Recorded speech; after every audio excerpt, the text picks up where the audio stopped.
Hi folks, you can all hear me. I would say I don't normally talk at events like this at all, so I'm going to start by taking a picture so I can remember this whole experience, because I don't know what the experience is going to be like, but for me I want to take a picture, so I have it from my portfolio. And following after Patrick, I think I'm a good lead up from, because I'm Windows all the way here with my Samsung device and my Windows RT device here. But going against that, I think I like the underdog, so I'm using Prezi today instead of PowerPoint.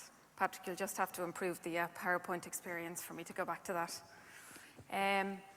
So the plan for me is to talk, it's very much a business. I work in the business products team in O2, and my plan is really to focus on mobility in a business space, so hopefully you'll get something out of it. If it's not relevant for you today, I'm sure it'll be relevant to you sometime in the near future. And I would say mobile is probably, as it was referred to already, has been the biggest kind of technological move that we've seen in our era anyway, and it's great to be working in that environment. So let's see. So I'm going to talk about kind of 5 key areas. I'm going to start with just some of the trends. You will have heard some of them from Theo, some of them from Patrick. I'm going to whiz around the globe, give you an update on that. And then I'm going to talk about why having a mobility strategy actually can become a competitive advantage for you if you're operating a business. And then one of the biggest concerns around this whole mobility world is security. So I'm going to kind of cover 2 areas in that security space, which is for device management, so security of the devices, but then applications. And we've heard how important applications are if you are using mobile. And then I'm going to give you 2 case studies. So they're real live implementations that we've worked on in O2 with customers. The Road Safety Authority is the first one, and the second one is an All in Care, a healthcare organization. So to get going, I'm just going to start with some mega trends. What's going on in the industry and what's changing? First of all, mobile. We've spoken about it. Absolutely, there's been an explosion of mobile, but an explosion in the smartphone space. The iPhone really began that whole journey towards consumerization of IT that you've heard already. But it was the iPhone that brought smartphones into businesses and bringing them to more and more people within around the world. What we would have seen is there was a recent Google survey that said in 2012, year on year, the growth in smartphone penetration went from 43% to 57%, and that's within Ireland. Within the O2 mobile base, we've seen smartphone penetration grow by 11% across the year. You see that its greatest penetration is in consumers, in consumer post-pay, then followed by SMEs, so small, medium enterprises. Then corporates have a lower percentage of smartphones, and finally then that the prepaid consumers would have the lowest percentage at probably under 40%. So you can see there's still plenty of growth, I would say, in that smartphone base, and typically smartphone users have more than one device as well. So it's more than, you can achieve more than 100% saturation. So we'd only got used to mobiles, and then tablets came along. I didn't know Patrick was speaking before me, but I have put up a Windows device. And when tablets came along again, it would have been the iPad was the first tablet that would have hit the market, and the iPad growth outgrew the iPhone growth by 3 times. And it's actually, that arrived in the market in 2010. And in the 3 years to where we are today, we now see more shipments of tablets than we do of PCs and laptops. So it's been an absolute phenomenal success. And you would have heard that again from Patrick earlier on. So what are people doing now that they've got these mini computers, or in fact quite advanced computers in their hands? Well, they're accessing the internet. And what we have seen that the volume of people accessing the internet from a mobile device is increasing significantly. And it's predicted that by 2015, it will actually have overtaken those people who are accessing the internet from PCs and laptops. And in fact, we've already seen this change in some of the markets that were mentioned earlier. In 2012, the number of people accessing the internet from a mobile device in China and in South Korea is greater from mobile than it is from PCs and laptops. This trend is going to continue, and we'll see it reaching Ireland in the very near future. So they're connected, they're searching. What's the other thing that they're doing? They're looking for information off their smartphones, and 64% of people who have a smartphone every day will actually do a search. Apps, we've already mentioned apps. It's predicted that the apps industry, particularly in the consumer space, will hit tipping point within the next 12 to 18 months. The average smartphone would have about 30 apps installed on it. Probably 12 of them would be used on a regular basis within the last 30 days, and 8 of those apps would be paid for apps. The next phase of this whole app explosion is actually corporate app stores, so bringing apps into the business environment and creating the same efficiencies and successes that people have got from using consumer apps. So what's enabling access to those apps? Well, it's cloud. Now that people are, hyper-connected, they're actually addicted to information. They want to be accessing their personal information all the time, or if they're in a work environment, accessing the work information, whether that is the corporate email, whether it's your personal email or your Facebook. We actually struggle to stay away from information now that we have our connection, our internet access, and our smart devices. And we see that the cloud growth is outpacing on-premise in the region of about 5 to 1. And that is taking into consideration the big risks. There's still a lot of nervousness about adopting cloud and cloud technology due to security. And so the next item is really focusing on security. 90% of public sector organizations are concerned about data security in a cloud environment, and less so in the private sector. But even with all this, we actually are still seeing the growth of cloud. So people are beginning to feel comfort that the tools and applications that are available to protect us in this mobile world are actually working and can protect your information. Locally here in Ireland, we can see changes in terms of how the government are beginning to adopt a cloud. Originally, everything would have had to be on-premise, and there was no option to offer cloud-based services into any government department in Ireland. And now what they've begun to do is to categorise their data. So some data must stay on-premise and within a very controlled and tight environment, but other categories of data can actually be migrated to the cloud so that the benefits of cloud can actually be realised by the government. And as a result of this, because of the benefits, which can be, agility, ease of management, cost efficiency by moving to the cloud, we see that more of the IT budgets are actually being spent on cloud. And if it wasn't for legacy implementations and systems that are in place, probably more, if you were starting up a company, you would absolutely consider going to the cloud as a first step and not putting everything on your premise. And it is back to that agility, being able to upgrade, downgrade, move with the market, as opposed to actually having to hardwire everything effectively if you go with an on-premise solution. So then just kind of moving a bit closer to home and having a look at 3 kind of key aspects of what's changing within the Irish marketplace. O2 conducted a behaviours and attitude survey where we spoke to 300 SMEs and asked them a series of questions. And I've just pulled out a couple of 2 of those themes. One is around cloud adoption within businesses, and we can now see that more than 2/3 of small businesses are using cloud software. And that can be anything from a public base like Dropbox or a storage application to something that's much more bespoke, that's driving their business forward.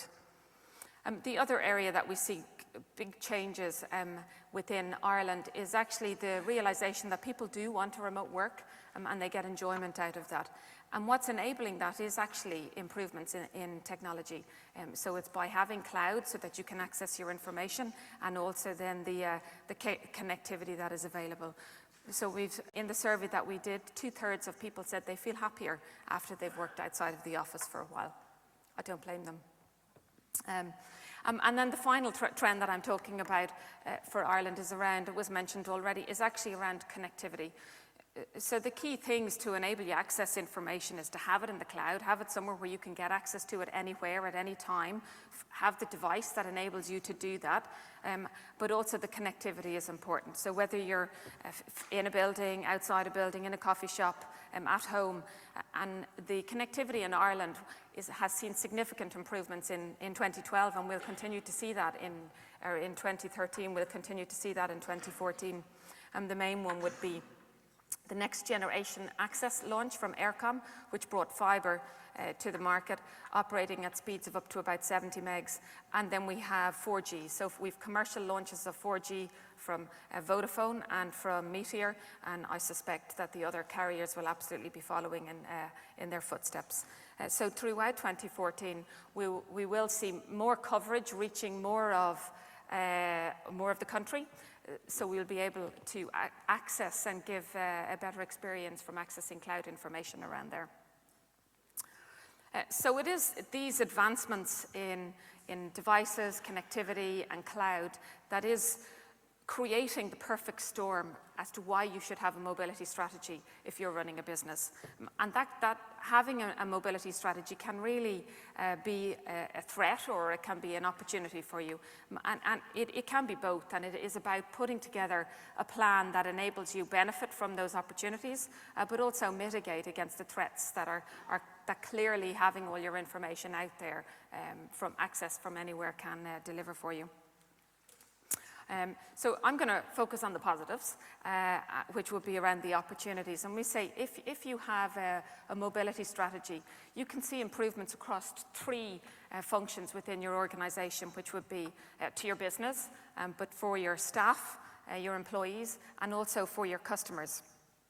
So businesses that can make mobility a key part of their operation actually have a great opportunity to differentiate themselves and to be able to sell and stand out in what can very often be a very crowded, competitive marketplace out there.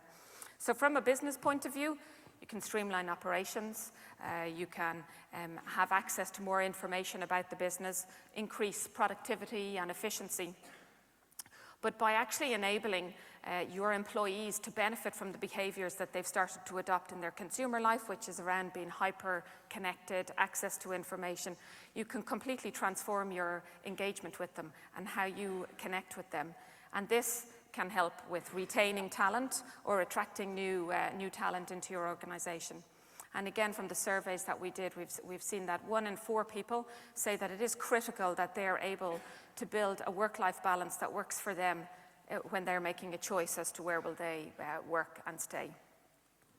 On the employee side, you can remove the need for a lot of manual work, manual processes. You can increase their efficiency by not having them have to work through this manual steps that may have been there in the past. And it means that they can then focus on adding value as opposed to filling in paperwork or sending it off.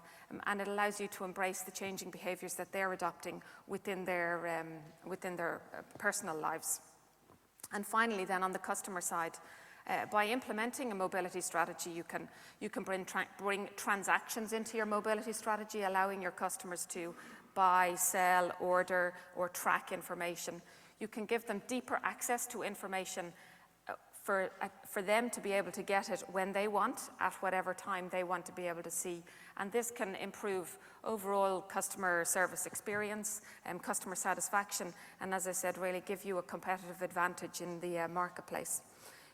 So by having a mobility strategy, you can now begin to engage with this hyper-connected employee and customer, and that can only be a positive thing. So if I was to summarize really on what would be the benefits for you implementing a mobility strategy, it would be around productivity, efficiency, and simplification.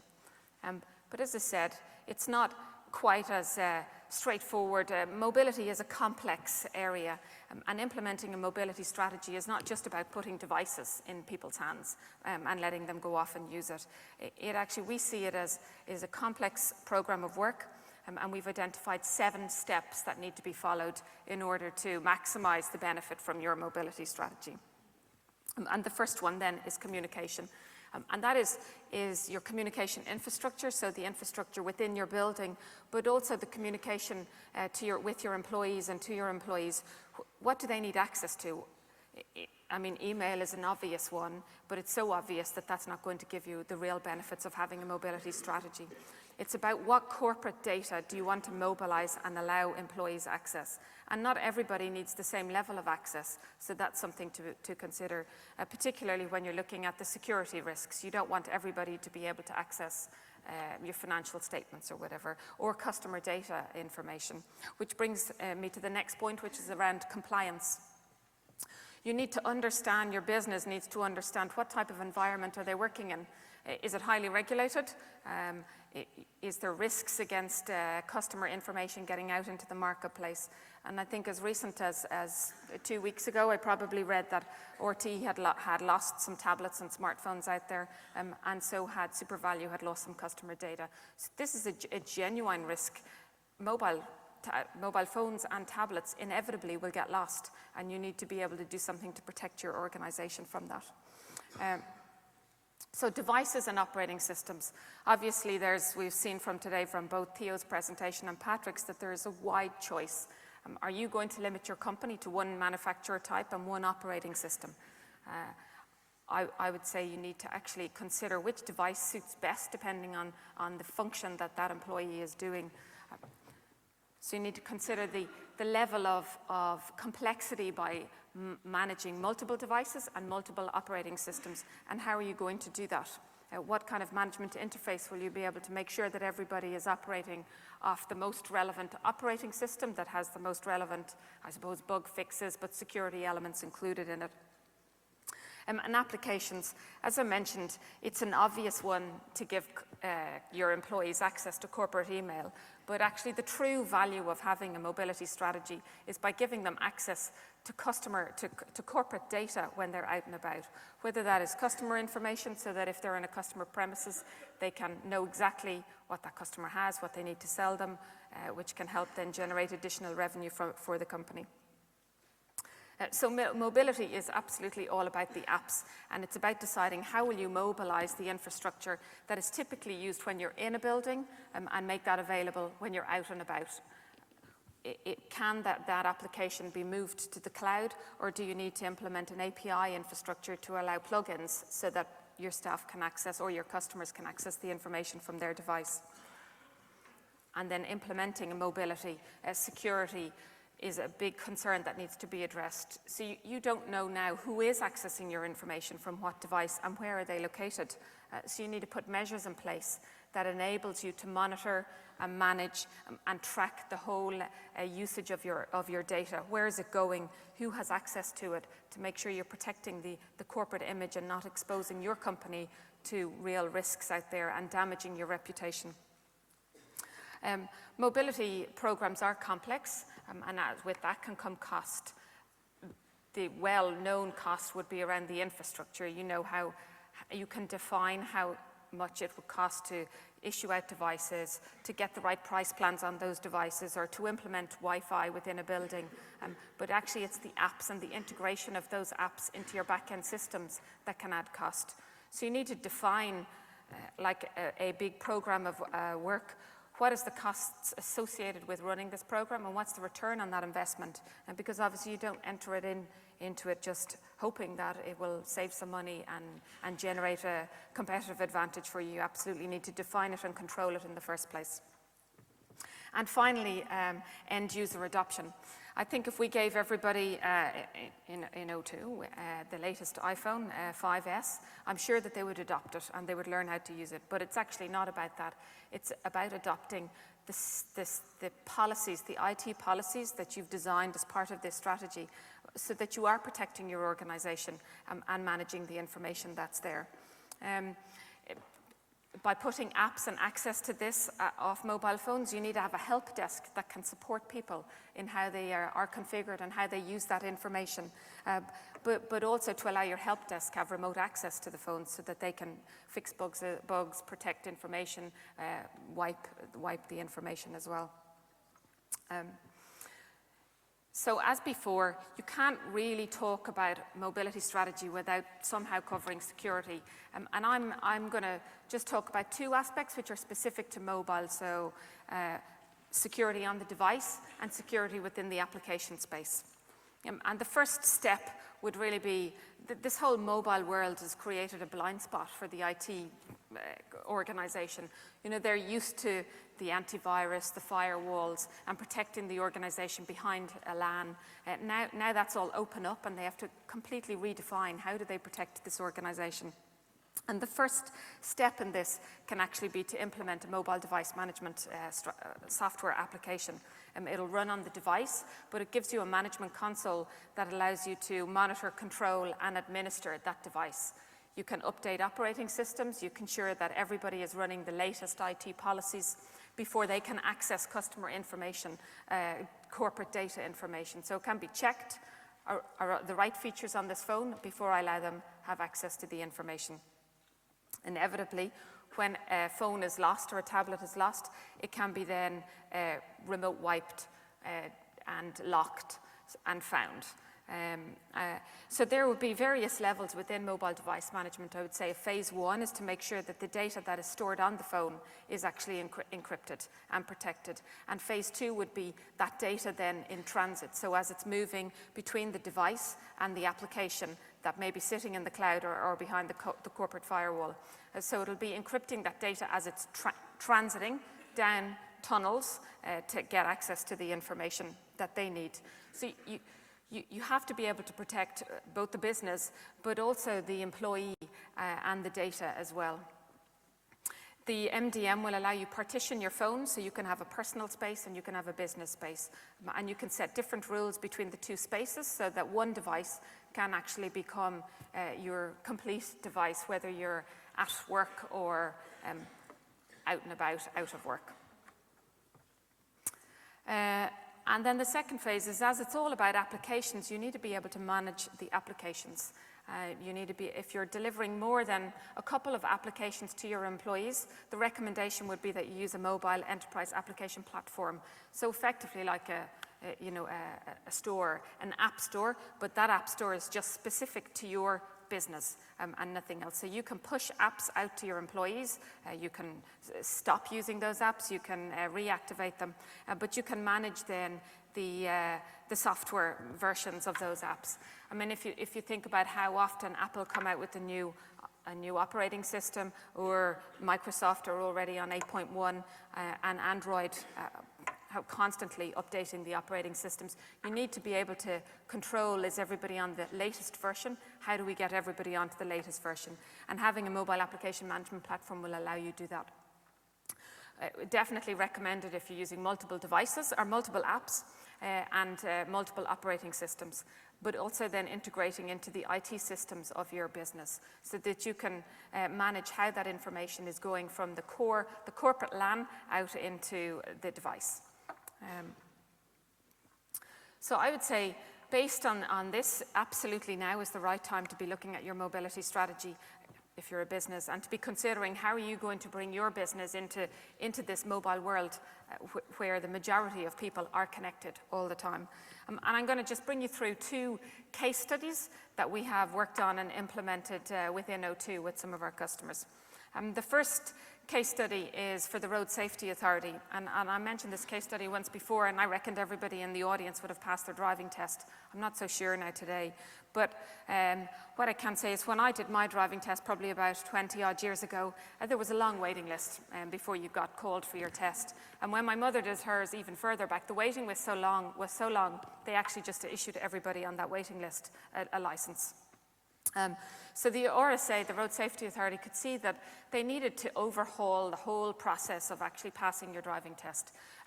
Typically it was paper-based with tick boxes as you sat nervously doing the test while somebody sat beside you ticking as they went along. And invariably you failed for the first time. So what we've done is we actually completely changed that. We've had a look at the inefficiencies with the RSA as to what could they do to improve the experience and deliver a much more agile version of that driving test process. So there are 130 testers out there, and every tester was issued with a Samsung tab. And on that tab now, their roster is delivered to them on a daily basis. It's dynamically updated. Before that, they used to post the roster to the 52 test centres on a Thursday, so they would be there for the week ahead, which meant if if somebody cancelled or somebody was sick or a driving instructor was sick, they were stuck with inflexibility. They couldn't reallocate that spot. So there was a lot of waste in the utilization. So this, as it's updated dynamically, if there are changes, the roster can change in the test schedule at any time. So somebody can cancel and they can fill that slot.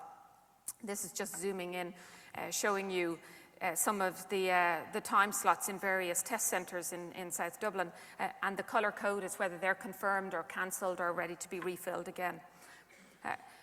So then as you're driving, the tester before used to have to fill in a lot of paperwork, it was all manual, and now basically they just tick as you drive.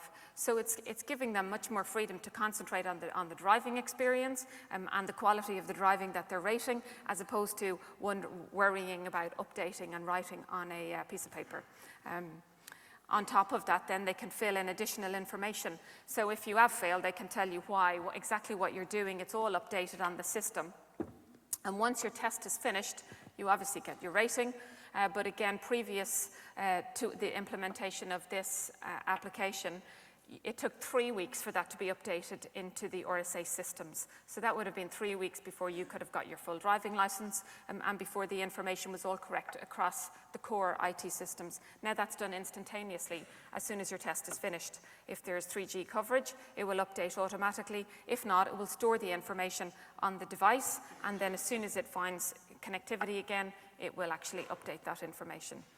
So this has had some really great benefits for the RSA. There's increased productivity and utilization of the slots, so waiting lists will go down. There's been significant cost reductions. Admin staff have been redeployed. There's less paper, and the waiting times before you can get a test have also decreased. And another one was is that there's a potential for the RSA to actually license this technology and sell it to other road safety authorities around the world, which is the next step. So the implementation of their mobility strategy can actually become a differentiator for them, but also revenue generating. What was interesting that at VMware there was their World Conference was held in Barcelona a couple of weeks ago, and their CEO gave the keynote speak, and he had asked his team to go out and look for some cool implementations of enterprise mobility. And the one that he spoke about was actually this Road Safety Authority application out of all the ones that would be out there, which is a real testament to both the foresight from the Road Safety Authority and the work that they've done in rolling this out. To date, 60,000 tests have happened, so it's relatively new. Those tests have gone well. I don't know what the pass or fail rate has been, but in terms of the utilization, they're very pleased with the activity, to the point that they're now looking at mobilizing another one of their processes, which is the heavy goods vehicles, where they would stop them and check them. And it has been riddled with, again, inefficiencies that any time they stop a lorry, there's so much delay in getting access to the information that truck driver has communicated to all the other truck drivers that he knows, saying that there's a checkpoint in such and such place, and they all veer off out of the way. So this will actually, by mobilizing that, they'll be able to get more efficiency around the roadworthiness of those heavy goods vehicles. And so the second case study that I'm going to talk about is again a completely different implementation of it. It's in a privately independent family-run business where they offer care to seniors, but trying to keep those elderly people in their homes and offer a variety of tasks so that they can remain in their homes and have a good quality of life as they get older. The challenge that All in Care faced with this is that every job was different, because every elderly person had a different requirement. So there was inflexibility, but it was relying so much on paper, not automated stuff. So when somebody rocked up to the house, what were they to do? It had to be written down in advance, and not everything was done accurately. The information, because it was dependent on humans implementing, it could actually lead to error. So what they decided to do was to issue Samsung smartphones, in this case, to their 300 care workers. We're using an app that we worked with a company called GeoPal, which is a cloud-based app. It's a public-based app. If I went back to the Road Safety Authority, that was a bespoke designed app hosted in a private cloud. So this is all public cloud. That app then allows, it integrates into the All in Care management system, and it allows them to pick up their roster. But with that roster, you get to see what tasks have to be done on that particular premises when they go to see that elderly home. And as I said, each task is different. So you pick up your tasks, and that can be from, dress the person for bed, dry their hair, assist with the bath, make sure that there's food in the fridge, and that can all be pre-designed and uploaded onto the Samsung device so that the carer can actually step through the workflow that they need to do. So creating a much more efficient process for the employees. How this app works is you actually check in when you arrive on the premises, so use an RFID tag, you check in. Normally the RFID tag's in around the fridge area, and when you leave, you also RFID out. So if you are a family member for that elderly person, you know that somebody has been to the house, they've been there for a certain length of time, and they've completed the tasks that you've asked to do. And some of those tasks might require you taking a picture. So there actually is traceability of the work that's been done, which is increasing the level of consistency that can be offered. And All in Care really felt that this could become a unique differentiator for them in the market, helping them win more business. The whole elderly care market is actually got quite competitive, and there are a number of companies operating in this space. And as the Irish population is getting older, it's becoming more of a need to ensure that we can look after our older people in home as opposed to in the hospitals. So the benefits for All in Care are all about enabling them to win more business. So this is absolutely to be a competitive advantage for them, helping them to acquire more business, get more carers, but they also feel that it increases productivity, but it offers a level of security and comfort to their employees as well, so that they know where they are, they can be tracked, they can be found, and if the employees are in need of help, that can also be communicated back to head office. The correct information on what tasks have to be done in that particular home is always available. It's there on their Samsung phone, and they tick it as they go along. So the chance of actually causing errors is actually diminished. And All in Care feel this is the first step for them into that whole connected home help, which really is one of the future enhancements I think we're going to see in this whole mobile space, is around the connected health and the e-health area. So that concludes my presentation. I hope you found it useful.